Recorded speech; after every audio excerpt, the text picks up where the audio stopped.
This program deals with sensitive topics that may not be suitable for everyone. Listener discretion is advised. My name is Michael J. From a very early age, music became the center of my world. But as my father always said, you don't choose music. It chooses you.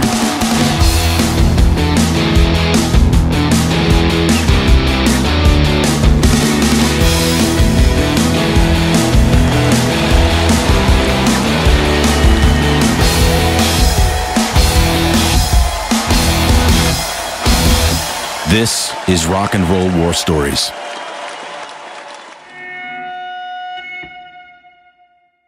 While this podcast doesn't really tell a linear story and will jump back and forth through time, it's actually best to start at the beginning. So I encourage you to go back and do that and start listening at episode 1. Episode 5. Love is a Long Road. There were so many times I would wake up at noon, with my head spinning round. I would wait for the moon and give her one more chance to try and save my soul. But love is a long, long road. Tom Petty.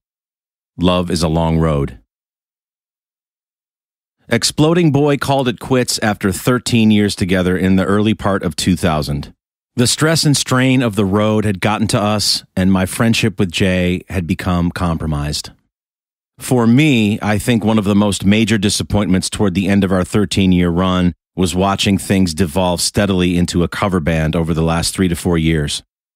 When we started out in 1987, we weren't even old enough to have written that much original material, even though I was always writing back then. Our first club dates had us playing about a 70-30 split of covers to originals. The manager of the very first club we played, a place called Idols in downtown Rochester, thought highly enough of us to keep us coming back. His name was Richard Kaza. I remember him pulling me aside and talking to me in the DJ booth at the club one night after we had performed. The sound in that place was absolutely pounding, so it was less of a talk, more of a friendly shout. Richard told me that he would agree to keep booking us as long as we promised to have at least one or more new original tunes to play at every single show. He didn't have a need for cover bands in his club. We were very hungry and ambitious, so this was not a big ask of us. The truth is that Exploding Boy owes Richard a huge debt of gratitude, and I have recently reached out to him on Facebook to tell him as much publicly. He kept good to his word, as did we. And we were rewarded with some of the best and most coveted slots that Idols had to offer. We ended up opening for A Flock of Seagulls there early on, and it put us on the map, not only for the regular patrons of the club, but in Rochester as well. Idols was a very hip club that hosted some really, really serious bands and artists at the time. Richard's stamp of approval gave us instant clout and credibility at a time when we weren't old enough to even legally be in the building. He arranged for some all-ages shows for us as well to accommodate our crowd, which was comprised mostly of underage high school students at that time. We eventually worked our way up to doing mostly original material every time we'd play. We'd always leave room for 1 or 2 cover songs interspersed throughout our set to keep things fresh for us and for our audience. By the time Exploding Boy had relocated to Northern Virginia in the mid-90s, the tables had flipped, and we were forced to play 90% cover material in order to keep working. It felt weird squeezing in 1 or 2 original songs per set, and I hated it. The crowds in most places were just there to be at the particular venue. We weren't really winning any fans or advancing any type of career. We were just making money. We had become whores. Once Anthony had left the band, things had started to become completely unrecognizable in too many ways to mention. And that is not me shitting on Paul, Joel, or Jim's time and contributions to our effort. I loved playing with all those guys.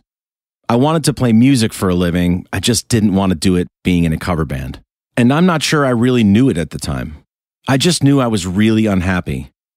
It would be many years until I worked all these things out for myself. I recall our very first major record label showcase in New York City at a club called MK. It was a swanky place. I'm sure it hasn't existed there for a long time at this point.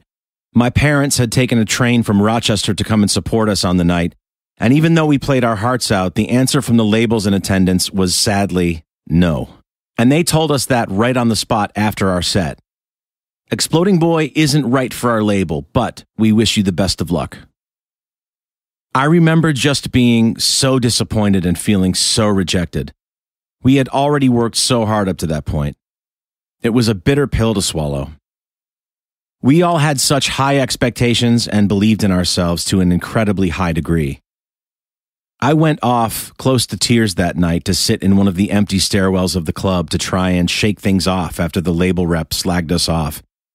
My dad sensed my pain and could see how upset I was. He followed me into the stairwell and said something very sweet and very poignant to me to give me comfort. I feel like this path for you is going to be like that Beatles song, The Long and Winding Road. You just have to be patient, and eventually you'll end up where you need to be. But I don't think it's going to happen overnight, and there are probably going to be a lot more ups and downs before you get there. Boy, was he ever right. By early 2000, Jason's girlfriend had taken a position as a PA at a hospital in Connecticut, and my girlfriend at the time had gotten into school in Gainesville, Florida, and it was just the obvious right time to go our separate ways. Jay and I sat down one day towards the end, and I told him that I loved him and that I didn't want to hate him ever for any reason. We were fighting all the time at that point, and the pressure had reached critical mass. It was the right time to cap it. I remember helping Jay and his girlfriend pack their moving van the day they left for their new life in Connecticut. I sat in my car sobbing as I watched them drive off. A few months later, my girlfriend Kelly and I loaded our moving van and headed off to Gainesville, Florida to start our own new journey. Walking away from Exploding Boy was easily one of the scariest and hardest things I've ever done.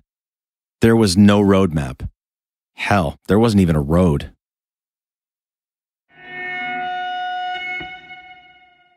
One. Wilbur Woo.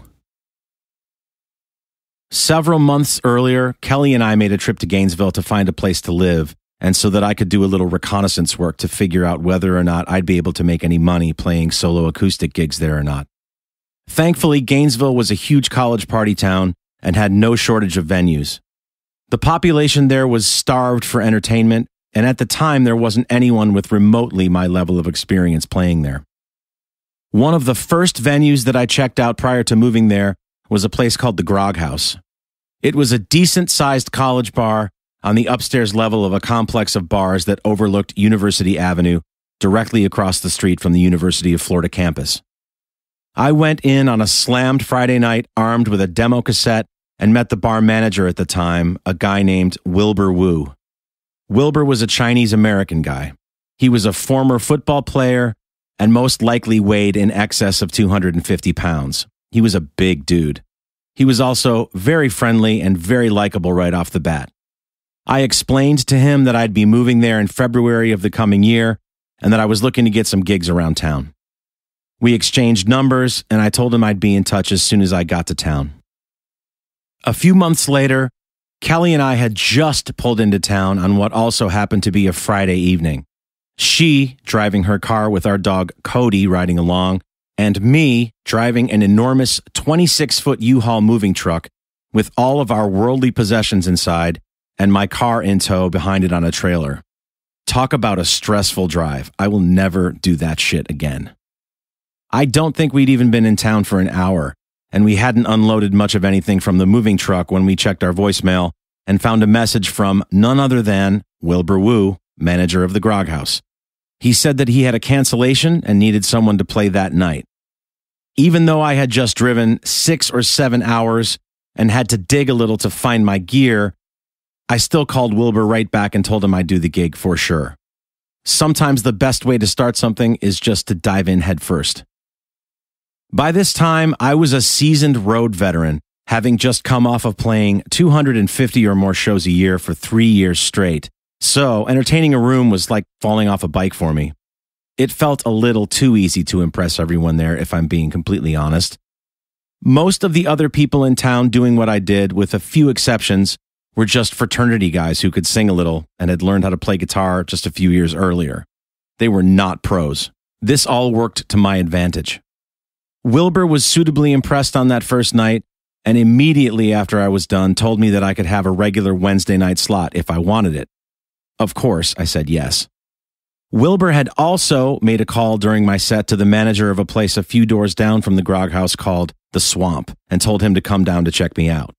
The manager of The Swamp was so impressed that he immediately booked me for all foreseeable Friday happy hour sets coming up at his place. So in one fell swoop, in my very first night as a Gainesvillian, I secured 2 regular weekly gigs. I never would have guessed it would have been that easy. Now, mind you, these gigs didn't pay a lot. The going rate for any show back then was around $75 a night. This was for 3 hours of music or more. I ended up finding another place in town called Tequila Joe's within the next month or so that agreed to book me for Tuesdays and Thursdays, so my schedule was pretty full up right out of the gate. Kelly had a full roster of classes and had no free time to hold down a job and handle a full course load, so I'd be supporting both of us on music alone. I'm not going to lie, the first few years were pretty rough financially. We lived in a not-so-great duplex in a not-so-great area of town. I took every single gig that I could get my hands on, and I played a lot.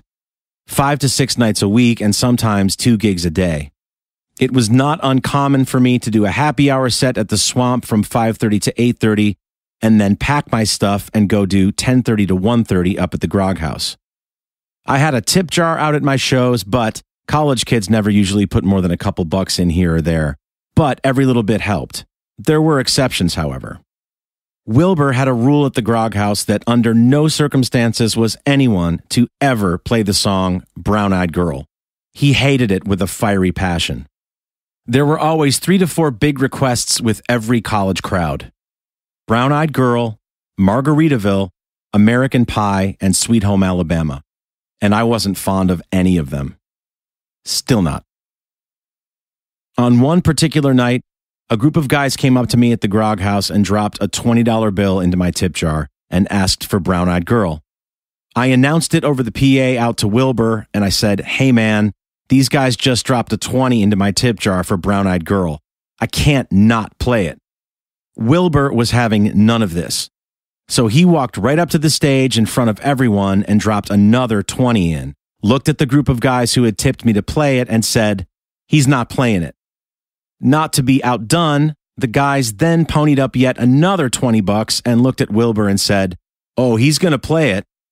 This continued on for a few more rounds until there was $160 in my tip jar, with the last 20 being Wilbur's. The guys finally gave up, so I made $160 and didn't have to play the song. I had made more in my tip jar for the night than I was actually being paid to be there. This kind of thing didn't happen very often, but it was awesome when it did. Wilbur also used to delight in winning bets at the bar that he could finish a pint of beer quicker than anyone. College frat guys would be so filled with hubris and arrogance, thinking that they could beat him, that they'd almost line up to try. Wilbur would promise a free bar tab to anyone that could beat him, and no one ever did.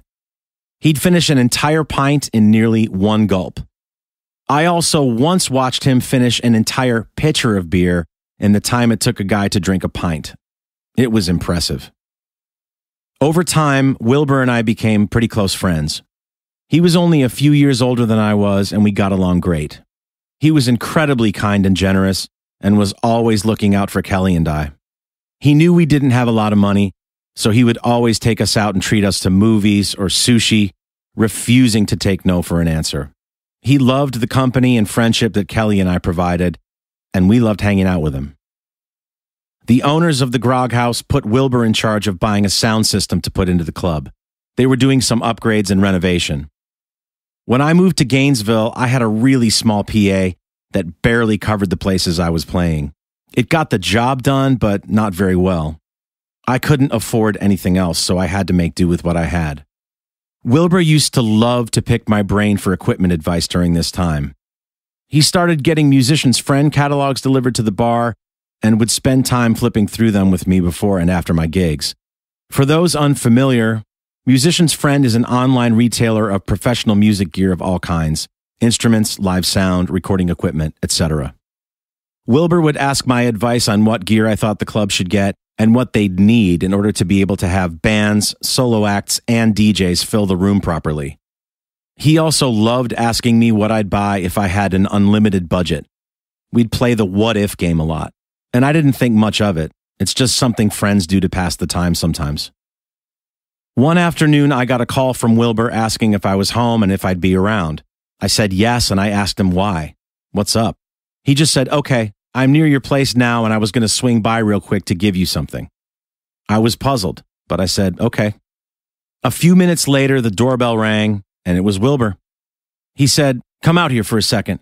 And when I walked out into the parking lot of our apartment, I saw 3 large Yamaha PA system cabinets, 2 mains and a monitor, and a Gibson guitar case, all laid out next to Wilbur's car.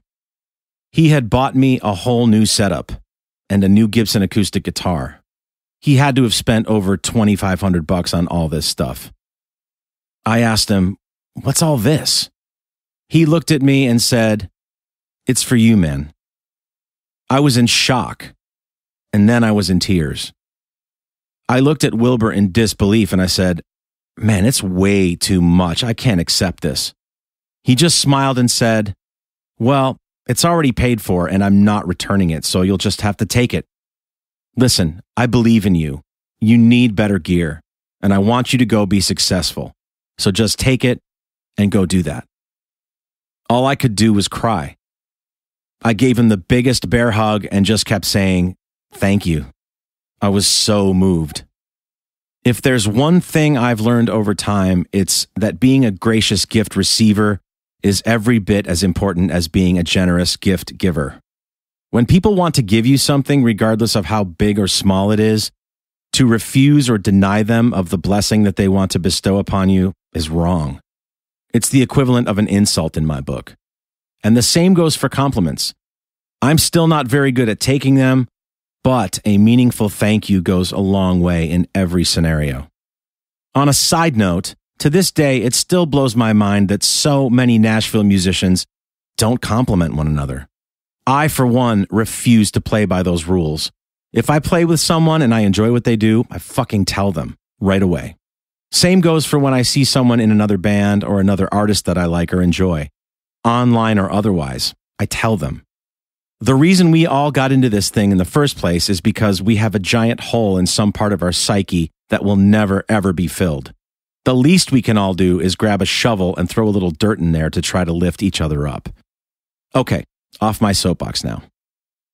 Just after spring break time for the University of Florida in 2001, Wilbur and I both got the same annoying, horrible chest cold. The reason I remember this so well is because you could set your watch by getting sick around that time of year in Gainesville. All the students would go off to wherever they were spending their spring break. They'd mingle with other students from other places, and inevitably they'd all come back to town with some new germ or new virus or whatever and spread that illness around. I remember Wilbur and I making fun of each other for coughing so bad. Shut up, motherfucker! No, you shut up! My cough eventually went away. Wilbur's didn't. His lasted until late June. One day around that time when I called Wilbur, he answered the phone and told me he was in the hospital. Oh shit, where are you? Are you okay? He told me that he had suffered congestive heart failure. Jesus, man. Can you have visitors? He said he was okay and that he could have visitors. He also told us he was at North Florida Regional Hospital, which happened to be just up the street from our apartment. Okay, Kelly and I are on the way. Kelly and I went up to see him that day, and he seemed totally fine. He was up and around, he was making jokes. He was the usual Wilbur. We hung out with him for a while, and he said it looked like he'd be discharged before long, and that he'd reach out as soon as he was back home. That was good enough for us.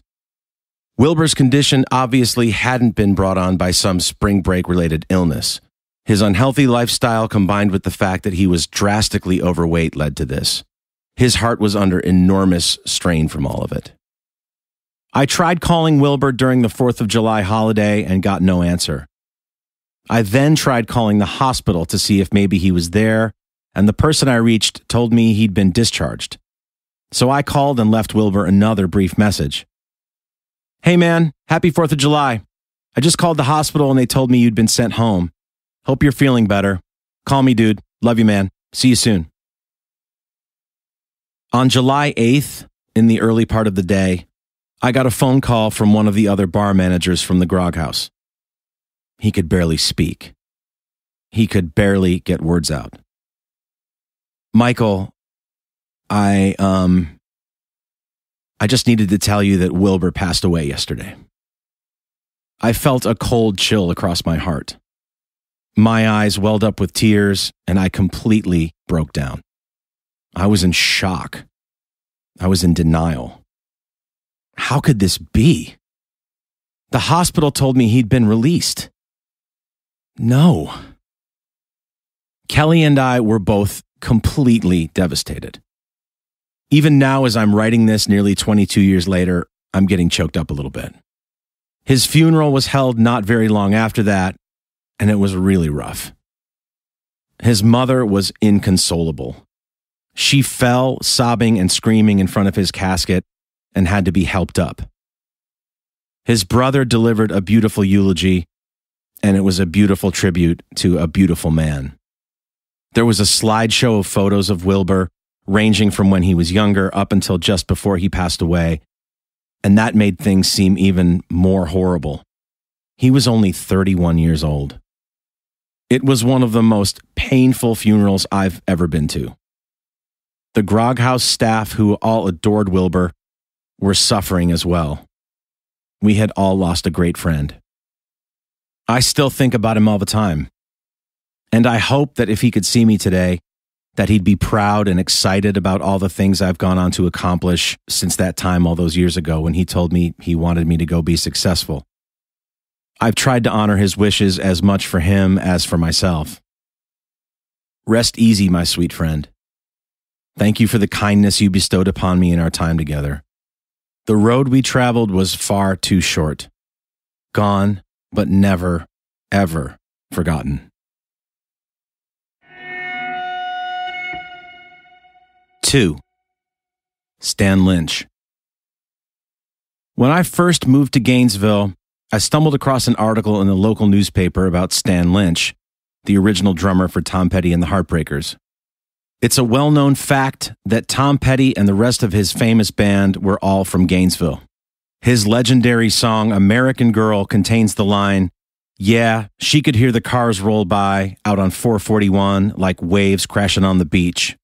I lived almost directly off of the now famous Route 441 for a number of years.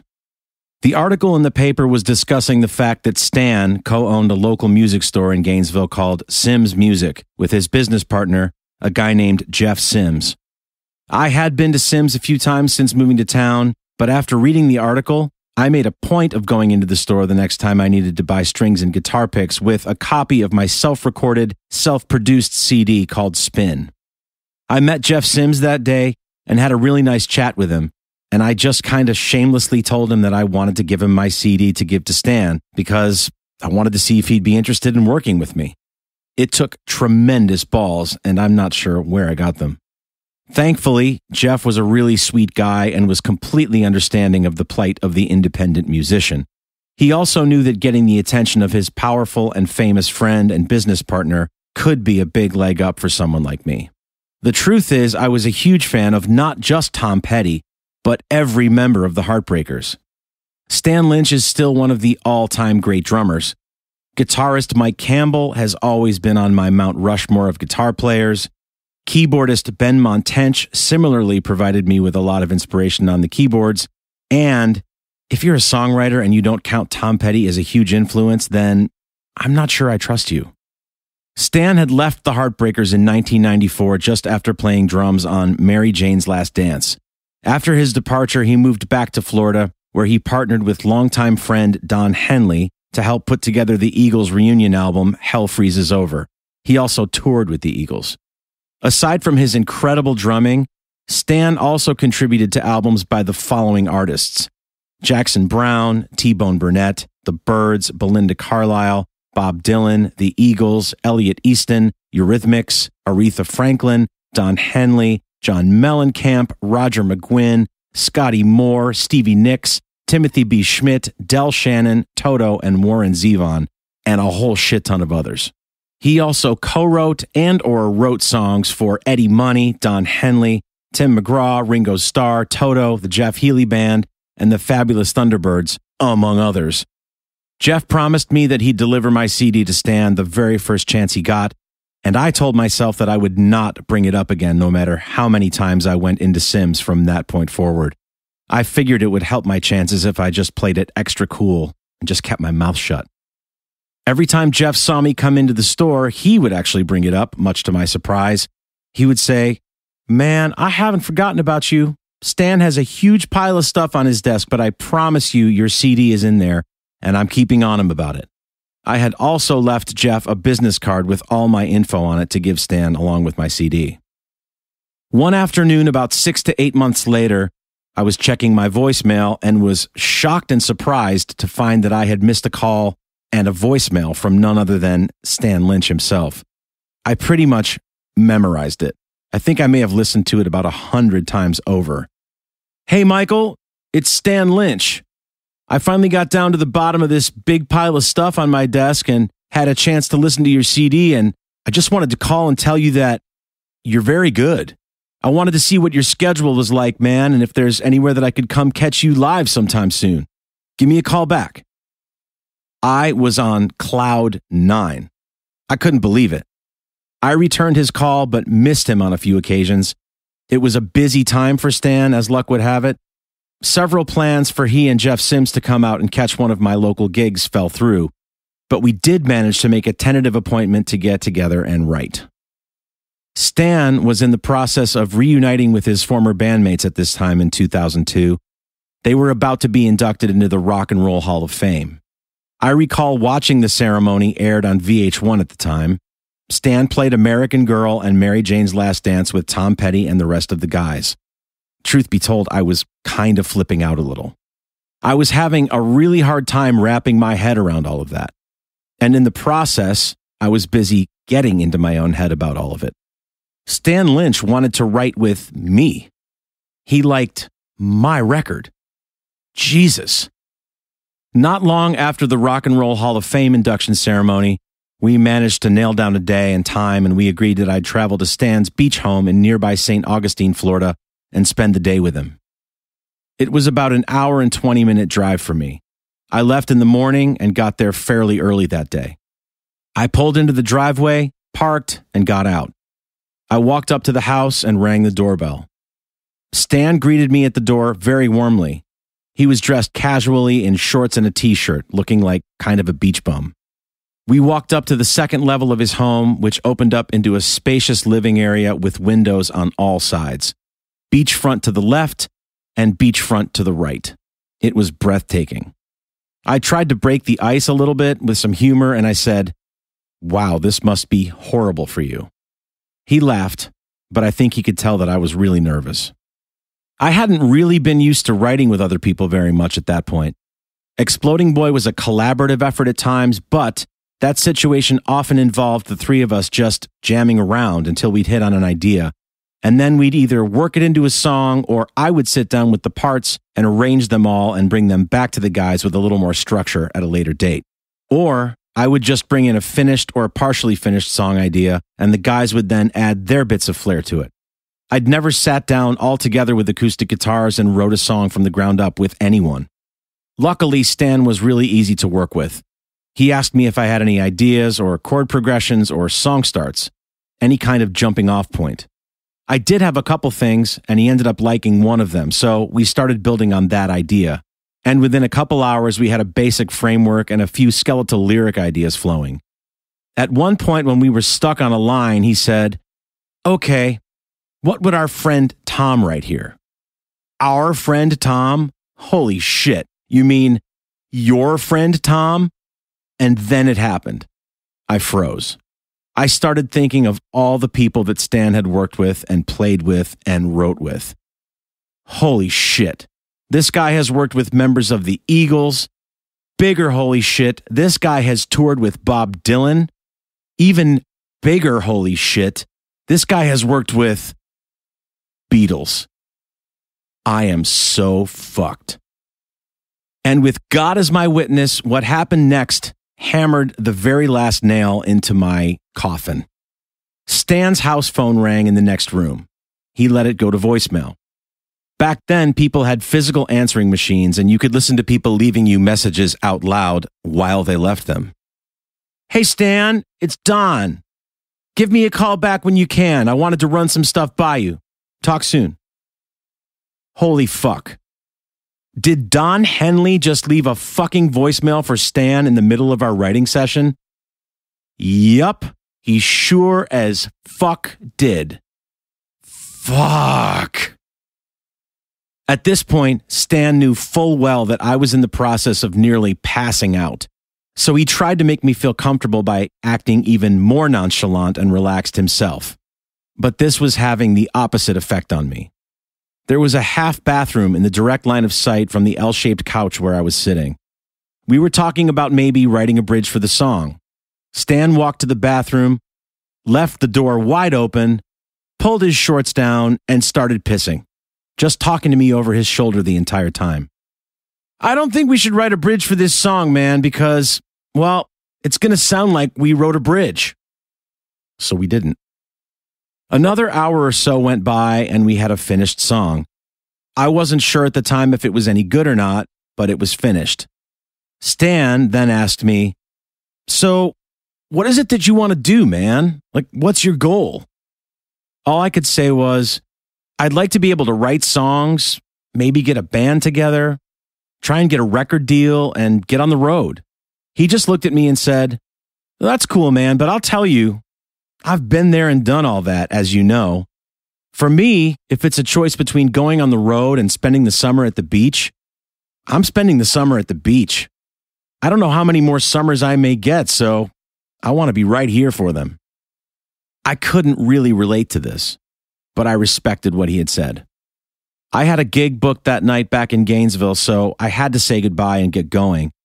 Stan seemed mildly bummed. "Man, that's too bad. I was going to offer you dinner here." In hindsight, I should have taken him up on it. I could tell that he liked me, but I feel like I may have blown the opportunity a bit by just being so completely starstruck that day. It was nearly impossible not to be.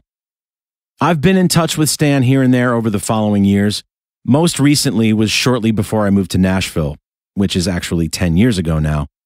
He wished me luck with the move and told me that Nashville was a tight-knit community and that I would meet people in days and weeks rather than months and years. And that has proven to be true. He told me to feel free to reach out if I ever needed anything else, but I never took him up on it. Tom Petty is on a very short list of people who I've never met that made me break down and cry when they died. The others were Neil Peart of Rush and Robin Williams, both idols of mine. The loss of Tom Petty was crushing to me. I thought of Stan a lot during that time and wondered how he was doing. I know it had to be horrible for him, as I know it was for the other members of the Heartbreakers. I consider myself so very fortunate to have had this experience. Being literally 1 degree of separation away from so many of my biggest musical heroes through Stan is still an overwhelming thought for me. I think I've learned to appreciate it even more as the years have gone by, and now I wear it proudly as a badge of honor.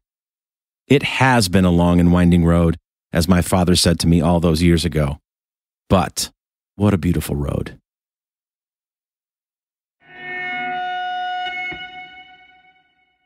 Rock and Roll War Stories was conceived, written, and read by me, Michael J. Follow me on Instagram and TikTok at Mr. Michael J, MisterMichaelJ. Join me next time for another installment, and thank you for listening.